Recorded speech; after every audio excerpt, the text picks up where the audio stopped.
Good morning. This is Bob speaking to you from my farmette in the Annapolis Valley of Nova Scotia. I'm down in my orchard this morning. I'm trying to make this little video in between rain showers. You notice there in the introduction I've been kind of trying to tidy up around the base of some of my trees here and get those suckers out so that I get optimum growth in the top of the tree. But if you take a close look at this one, I don't know what the variety is of this tree.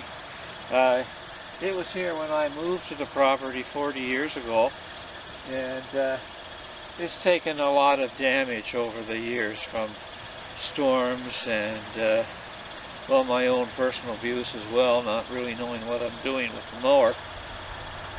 So I did graft it to try to save it, basically.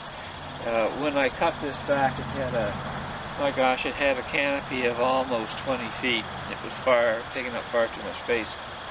So I put in 2 grafts on this side, and they're very well healed in.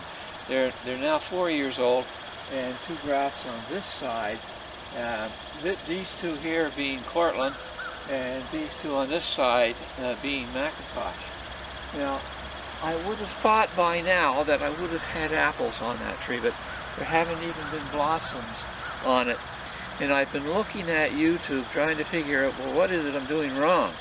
After 4 years and such well-healed in the grafts, I should very definitely be getting at least blossoms, even if they didn't set apples.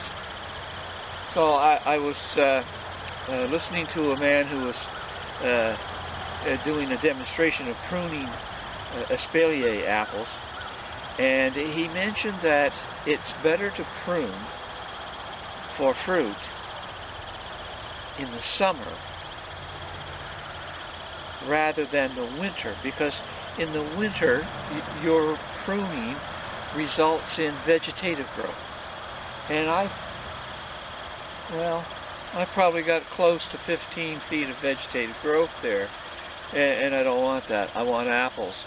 So today what I'm going to do is I'm going to get my ladder out, my rickety old ladder, and try to get up there a little way and cut those grafts back so that I might encourage a little bit of vegetative growth. You certainly need that, but I want to get the formation of fruits first, or fruit buds, and I don't have them. So just hang on for a second, I'll get set up. Okay, now here is the apple tree. I don't know if you can see that very well against the background that I have there. But as you can see, the tree is too high. There's my 6-foot step ladder. So that's probably, 15 feet high up there. Well, if I do get apples growing up there, I can't pick them because I don't like ladders. I don't climb well. So the first thing I'm going to do is I'm just going to savagely cut that tree back and see if I can get it a little bit lower. Okay, I think I'm done there now. You can see that I've brought the canopy down a lot on that tree. I can quite easily pick apples on that tree if I get any. You'll notice perhaps just over here on the tree, you can see it pretty good right there. There's quite a bit of sucker growth on that tree right there.